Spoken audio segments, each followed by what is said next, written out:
आज के इस विश्लेषण में सीधे मुद्दे पर आते हैं। हम एक ऐसे विषय की गहराई में उतरने वाले हैं जहां प्राचीन रहस्य और आधुनिक विज्ञान आपस में टकराते हैं या यूं कहें एक हो जाते हैं। ये है एडवांस त्राटक यानी दीपक त्राटक का अगला पड़ाव। सोचिए, अगर कोई लगातार 40 दिनों तक एक मामूली सी आग की लौ पर अपना ध्यान केंद्रित करे तो उसके दिमाग और शरीर में किस तरह के तीव्र और हैरान कर देने वाले बदलाव आएंगे। आज हम इसी का एक बिल्कुल निष्पक्ष वैज्ञानिक और मनोवैज्ञानिक ब्रेकडाउन करेंगे। तो जल्दी से देख लेते हैं कि आज के विश्लेषण में हम किन पड़ावों से गुजरने वाले हैं। शुरुआत करेंगे 40 दिन के बाद के विज्ञान से, फिर समझेंगे ईगो डेथ और शारीरिक बदलावों को।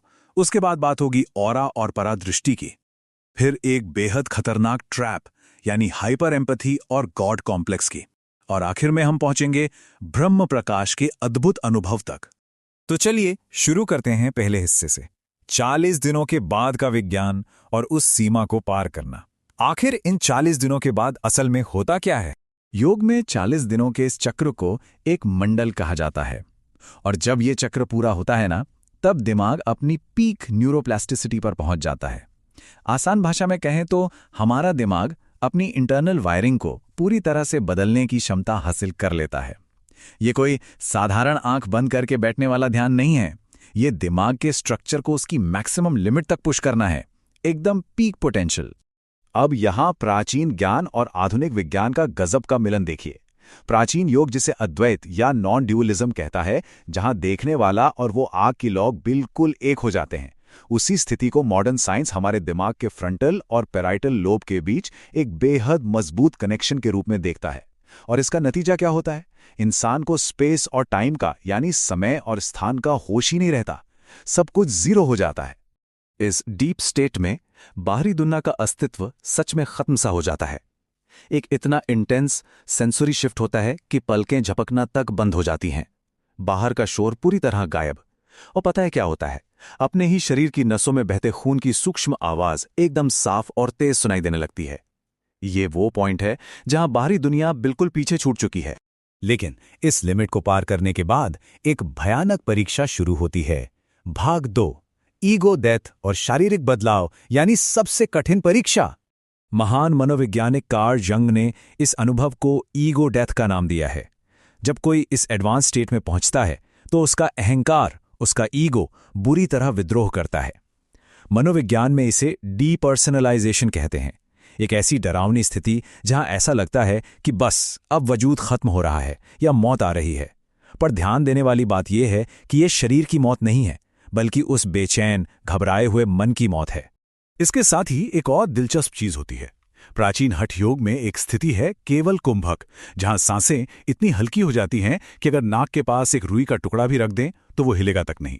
और आज हार्वर्ड की स्टडीज ने जब ऐसी ही स्थिति वाले योगियों के ब्रेन स्कैन किए तो उन्होंने वहां गामा वेव्स को मापा। ये वही ब्रेन वेव्स हैं जो जीनियस लेवल इंटेलिजेंस और अत्यधिक उच्च चेतना से जुड़ी हैं। मतलब ये साफ है कि ये प्राचीन प्रक्रियाएं साइंटिफिक रूप से मापी जा सकने वाली सच्चाइयां हैं। और इस मेंटल शिफ्ट के साथ साथ फिजिकल सेंसेशंस भी एक्सट्रीम पर चली जाती हैं। या तो शरीर में एक अजीब सी भयंकर गर्मी महसूस होगी जिसका कोई लॉजिक नहीं होता, या फिर बर्फ जैसा सुन्नापन आ जाएगा। गहरे ध्यान में अचानक से आने वाली ये गर्मी या ठंड उसी गहरी स्थिति का एक शुरुआती लक्षण है। पर इस कठिन परीक्षा को पास करने पर मिलता क्या है? भाग 3, ऑरा और परादृष्टि का रहस्य, एक अद्भुत इनाम। एक वक्त आता है जब वो फिजिकल लॉ, वो आग अवचेतन मन यानी सबकॉन्शियस में इतनी गहरी छप जाती है कि बिना लॉ के खुली आंखों से भी वो दिखने लगती है। प्राचीन ग्रंथों में इस सूक्ष्म ऊर्जा को देखने की क्षमता को परादृष्टि कहा गया है। और आज का विज्ञान, किरिलियन फोटोग्राफी और बायोफोटोनिक्स कहते हैं कि हां, हर जीवित चीज के आसपास एक इलेक्ट्रोमैग्नेटिक फील्ड होता है जिसे ऑरा कहते हैं। होता यह है कि आंखों के अंदर के रॉड्स और कोन्स इतने हाइपर सेंसिटिव हो जाते हैं कि वो स्पेसिफिक कलर फ्रीक्वेंसीज को पकड़ने लगते हैं। जैसे अगर लाल या भूरा रंग दिखे तो वो गुस्से, बीमारी या नेगेटिव थॉट्स को दर्शाता है। वहीं नीला या सफेद रंग आत्मिक शांति, सच्चाई और पॉजिटिविटी का प्रतीक है। एक तरह से ये किसी भी इंसान की फिजिकल और मेंटल हेल्थ को सीधे रंगों के जरिए स्कैन करने जैसा है। लेकिन रुकिए, हर शक्ति की एक कीमत होती है।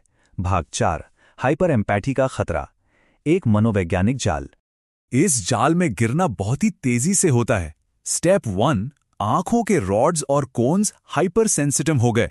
स्टेप 2, अब क्योंकि हर किसी की एनर्जी रीड हो रही है तो ब्रेन में एक भयंकर इंफॉर्मेशन ओवरलोड हो जाता है। और स्टेप 3, हाइपर एम्पैथी शुरू होती है। मतलब इंसान सिर्फ दूसरों का दर्द या बीमारी महसूस ही नहीं करता, बल्कि उसे फिजिकली अपने अंदर सोखने लगता है। इसका मनोवैज्ञानिक असर सच में किसी डरावने सपने जैसा है। दिमाग इस भारी इमोशनल डेटा को एक साथ प्रोसेस नहीं कर पाता। इंसान बुरी तरह से दुनिया से कटने लगता है, पैनिक अटैक्स आते हैं। एक ऐसी हालत आ जाती है जहां लगता है कि जैसे दिमागी संतुलन ही बिगड़ रहा है। कुछ लोग तो इसे किसी अनदेखी शक्ति का साया तक समझ लेते हैं। ये एक बहुत ही वास्तविक और खतरनाक स्टेज है। तो आखिर इस ट्रैप से बचा कैसे जाए? आते हैं भाग 5 पर, गॉड कॉम्प्लेक्स और सही बचाव। पतंजलि योग सूत्र में एक बहुत ही स्पष्ट चेतावनी दी गई है। सिद्धियां यानी ये अलौकिक शक्तियां रास्ते की सबसे बड़ी रुकावटें हैं। जब किसी के पास दूसरों की बीमारियां पहचानने या माइंड रीड करने की पावर आ जाती है तो सबसे बड़ा ईगो ट्रैप एक्टिवेट होता है, गॉड कॉम्प्लेक्स। इंसान खुद को भगवान समझने की भूल कर बैठता है। इस सफर में ये सबसे मीठा पर सबसे खतरनाक जहर है। इस एक्स्ट्रा एनर्जी और अहंकार से बचने के लिए ग्राउंडिंग तकनीकें ही एकमात्र सहारा हैं। एक न्यूट्रल गवाह बनकर रहना, जिसे वैराग्य कहते हैं, वो अपनाना होता है। नंगे पैर घास पर चलना, प्रकृति के बीच ज्यादा वक्त बिताना और अपनी सांसों पर दोबारा गहराई से फोकस करना। ये ठीक वैसा ही है जैसे किसी बिल्डिंग के लाइटनिंग रॉड से एक्सेस करंट को सुरक्षित रूप से वापस जमीन में भेज देना। अब इन सब से गुजरने के बाद एक बहुत ही महत्वपूर्ण सवाल पैदा होता है। क्या होता है जब वो बाहरी आग की लौ पूरी तरह गायब हो जाए और केवल अंदर की लौ ही बाकी रह जाए? चलिए चलते हैं अपने आखिरी और सबसे शक्तिशाली चरण पर, भाग 6, ब्रह्म प्रकाश की ओर। इसे अंतरंग त्राटक भी कहते हैं। यहां मिस्टिक्स और साइंटिस्ट्स दोनों के कॉन्सेप्ट्स एक हो जाते हैं। रहस्यवादी दृष्टिकोण से देखें तो यह थर्ड आई यानी तीसरी आंख का खुलना है, जहां स्पेस और टाइम की सारी सीमाएं टूट जाती हैं। वहीं वैज्ञानिक नजरिया इसे पीनियल और पिट्यूटरी ग्लैंड्स का एक साथ एक्टिवेट होना बताता है। ये दोनों मिलकर ब्रेन में एक ऐसा न्यूरोकेमिकल कॉकटेल बनाते हैं जो इंसान के दिमाग में मानो क्वांटम प्रोसेसिंग को अनलॉक कर देता है, उसे एक सुपर कंप्यूटर से भी ज्यादा तेज बना देता है। और यही वो मंजिल है जिसे ब्रह्म प्रकाश कहते हैं। यहां आके वो अंदर की लौ एक विशाल, अनंत और इंतहाई शांत ठंडी रोशनी में बदल जाती है। सारी हदें टूट जाती हैं। इंसान उस यूनिवर्सल एनर्जी से सीधा जुड़ जाता है और समय का, जगह का और यहां तक कि मौत का भी सारा डर हमेशा हमेशा के लिए खत्म हो जाता है। इस पूरे विश्लेषण को समेटते हुए जरा इससे गहरे विचार पर गौर कीजिए। अगर बाहर की एक छोटी सी आग की लौ इंसानी दिमाग के सबसे गहरे न्यूरोकेमिकल रहस्यों को खोल सकती है, तो सोचिए क्या होगा जब हमारा मन किसी बाहरी सहारे के बिना सिर्फ अपने भीतर के अंधेरे का इस्तेमाल करके असलियत को यानी रियलिटी को अपने हिसाब से मोड़ना सीख जाए।